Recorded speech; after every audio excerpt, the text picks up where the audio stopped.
اعوذ بالله من الشیطان الرجیم بسم الله الرحمن الرحیم.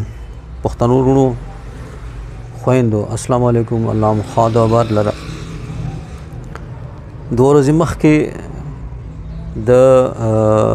د وزیرستان یو ورور درمان ورور نه خبر شوم چې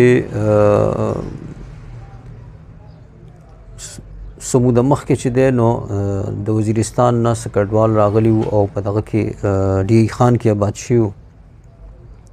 اوس په دې سیلاب کې چې دی نو هغوی د خپل کورونه پرېښودل چونکې سیلاب راغلی و.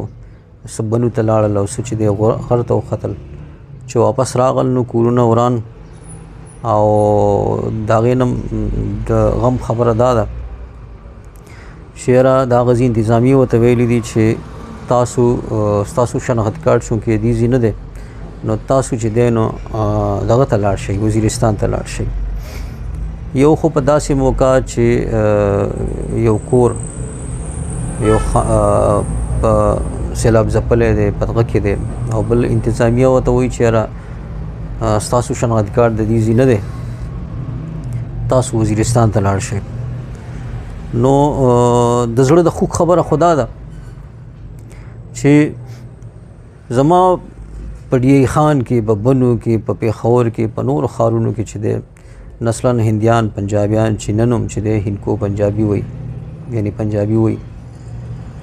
ما سره زما ژبه قدرې نه وایي، هغه زما د ښارونو مالکان دي، هغه د زما د ښارونو زما د خاورې خپل خلک دي او زما رونه چې په خپله خاوره یو ځای نه بل ځای ته لاړ شي خپل کور جوړ کړي، دام نه چې دغه په کرۍ اوسېږي، خپل جوړ کور په کرۍ هم اوسېږي په خپله خاوره اوسېږي او هغه چې دی نو پردی دی. هغه ته به ویلی کېږي چې یاره ته لاړ شه دې ځي نه پلانې. ما چېرته دا وانه اورېدل چې په سیلاب کې که چېرته یو هندکې پنجابی چې دی چې نن هم پنجابي وایي ګوره موږ سره زموږ پښتو هم نه وایي. دا هم د تعصب یو لوی خبره ده چې هغه نن پورې چې دی ما سره زما ژبه نه زده کوي خو د هغه که چېرته کور د سیلاب ځپلی دی موږ هم ورسره مرسته کړې ده، بل هم ورسره مرسته کړې ده. هغه ته چا دا ونه وایي چې یاره ستا چونکې تعلق د نسلاً هندیان پنجابیانو سره دی ستا اوس هم پنجابي وی پکار دی چې ته هلته لاړ شې. خو په سند کې ما ته ویلی کېږي چې یاره ته چې دی نو لاړ شه دې ځي نه، د سندیانو خاوره ده. زما په خاوره څنګه چې دی نو ما ته زما انتظامیه یا نور خلک د پنجاب دغه نوکران چې کوم دي هغه زما یو ورور ته وایي چې یاره ته د دې ته لاړ شه د دې ځي نه.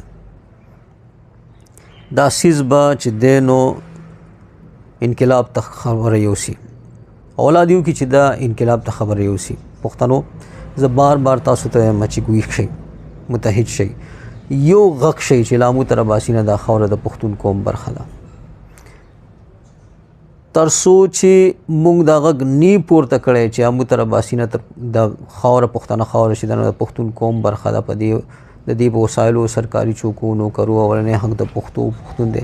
نو یاد ساتئ دغه شانتې به دا اغیار زموږ د خاورې مالکان او موږ به در په در یو. زموږ دا ښارونه به د نسلاً هندیانو پنجابیانو چې نن هم پنجابي وایي د هغوی به د دې مالکان او موږ به چې دی نو اني ټایم به موږ ته ویلی کېږي چې یاره تاسو وځئ. نو د اتحاد دپاره تاسو د څه په انتظار یئ؟ د یو غږ کېدو دپاره تاسو د څه په انتظار یئ؟ زه د ډي خان انتظامیې ته دا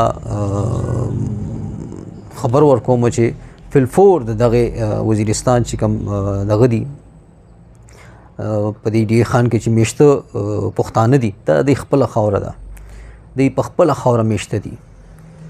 د دوی سره دا خبره بنده که چې یاره ته چې دی نو د دې ځینې او ته لاړ شه ته بیا تکړه شه پنجابیانو ته دغه ته ووایه که نه نسلاً هندیانو پنجابیانو ته چې نن پنجابي هغوی ته ووایه ته ځئ که نه دې ځي نه. بیا به زه دا غږ پورته کوم او انشاءالله دا غږ به پورته کېږي. ښه به دا وي چې زر تر زره د هغوی سره چې څه قسمه د انساني بنیادونو باندې مرسته کېدی شي، د هغوی کورونه وران شوي د هغه آبادېدی شي، هغه پښتانه دي د دې خاورې مالکان دي. د چا پلار هم چې دی نو هغه د خپلې پښتنې خاورې نه ویستې نشي در په در کولی نشي. پښتون چې چېرته هم په پښتنه خاوره میشته دی، چېرته هم میشته دی، دا د هغه خپله خاوره ده، دا د هغه خپل وسایل دي. پښتون یو قوم دی، پښتنه یو خاوره ده. او پښتنو تاسو ته بیا خواست کوم چې راپاسئ، یو غږ شئ چې لامو تر باسي نه دا خاوره د پښتون قوم برخه ده. په دې اولنې حق د پښتو پښتون دی. الله مو ښاد او بار لره.